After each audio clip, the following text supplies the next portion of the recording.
All right, guys, this is the DFL 2 finalists for this year, 2019. This is the commissioner.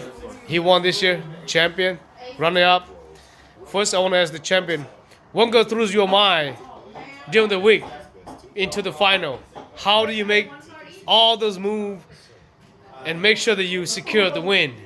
Well, I think one of the biggest things is you have to continuously stay up to date on what's going on from the league. You gotta know, not just in the fantasy football, but what's going on in the actual NFL. So you have to look at injuries. You have to look at the teams, the players that are maybe most important to him, the ones that are going to most have the impact. And what I saw that there was an injury that came up, a late injury during the week on a Friday. Tennessee. And he knows about right now, Derrick Henry. So he knows that Derrick Henry was actually injured that particular week. And so what I did was I strategized behind that. All right, Derrick Henry was injured. So when I had my opportunity, I dropped all my players I knew I wasn't going to use that week. And I picked up the players that I felt that he may pick up. So you know what? So all I did was I continuously did that. And you know what? After midnight, you drop them, you pick up the next set of players. And I did that continuously to make sure that he was playing with the deck that he had. I didn't want him to have the opportunity to pick anyone else. And that's my strategy this year. All right. Runner up for 2019. Any thoughts? Anything to say? So when we got to Cali, Lee, I look at the what waiver wire to pick up. None. I wanted Dion Evil. Lewis, he was gone. I wanted the tight end from the Dolphins, he was gone. Even the quarterback was gone too. So basically, I had slim pickings. So that's why, you know what it is, man. What it is. So what do you have to do in the future to make sure when you come to this point in the final again? What? Next year, Yes. be proactive and not go on vacation. All right. Any thought? Hey, you know what? It's okay to go on vacation. You just gotta make the right moves at the right time. And you know what? When it was 12 o'clock, I made the moves I needed to. And you know what? And you know when it was 12 o'clock the next day, I dropped them, made the right moves, and just continued to do the waivers over and over and over until I knew there was not an opportunity for him. And you know what? Sometimes, you know, I've been in the finals twice. The first year, I made a mistake of not doing that. And I paid for it. I lost. And you know what? This year around, when you make the finals again, you know, you want to make sure that you don't let the opportunity slip through your hands again. And so I made sure that this particular year. So. Lesson learned. It's very good strategy, champ. And then for the runner up, even though our league is Drunken family, guess what, guys? We never sleep. We might be drunk, but we never sleep. So me, I sleep. Yeah, when you sleep, guess what happened? The other guy become champion. Hey, that's what happens. Yeah. And you know what? Before we go, you know, a couple other things that I just want to talk about here is, you know, last year we had a couple good players on our team. I think ones that helped catapult us to that next level, to help guide us to the playoffs and help us win in the playoffs. I think he had a really great move with the trade that he made this last year. I'll let him speak to that or what player he feels best. Yep. I felt my best player, my best draft pick, actually had two, actually. I felt like Carlos Hyde, I think, is underrated a little bit. I feel like his consistency between 8 to 12 points every single week helped me out as my second running back because I made a mistake not knowing that Lamar Miller was injured. And I drafted him at the 5th round, actually.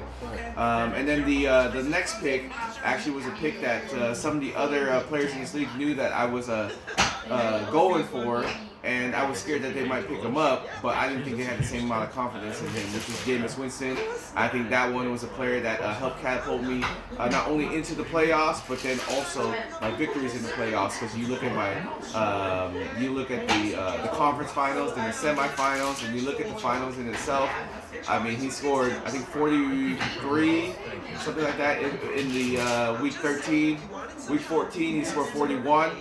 And then, of course, week 15, which was the finals.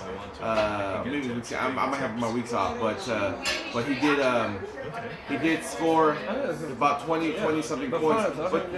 But you know what? He didn't get me that much. But you know what? I also went against Aaron Rodgers, which also didn't give me that much either. So those are my two players that for my team that really did very, very, very well.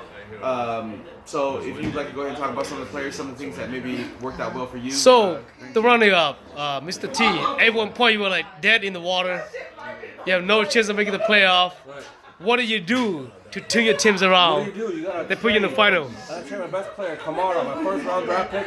And so me wanted Kamara. I said, you know what, you want Kamara? I'll give you Kamara. He says, what do you want? I said, I want a running back from Tennessee and a running back from Jaguars. That's all it is. And from there on, I made the playoffs. That's all it is. Man, he won 5 straight after the trade. Lucky me. I thought Really? he didn't have a chance. Yep. Honestly, yeah. I thought He he was was like, dead in the water, as you mentioned. yep. I'd like to ask, the runner-up here, Mr. T. This year going into 2020, is there a player or is there a position or can you describe someone that maybe not give a name out because you want to keep that confidential to yourself, but is there someone that you have in mind or someone that you can describe that was an impact player for you? Sneaky. Yeah. That's how champs do. Okay. Running back. That's all I gotta say. From what? No names. Oh, No okay. teams. No names, no teams. All right. All right. Champ. Well, I have a running back in mind. I have the 13th pick overall this year. I have a running back in mind that I'd like to be able to pick up if he's still there. I think Nick Chubb was a good pickup last year also. But there are a couple wide receivers I think we can get a little bit later on that I think can be very, very impactful. There's a couple that I think we'll have both. We'll have more than 10 touchdowns this year. I think we'll be for over 1,000. I think a couple of these guys had some breakout years last year, and I think they can continue to move forward this year, looking at their teams and the possible quarterbacks that they may have as well. So, All right, guys. Thanks again for a great season in 2019. Hopefully 2020, I will face one of you guys in the final. All right. Hey, before we go, you can keep your optimism there because it's not gonna happen.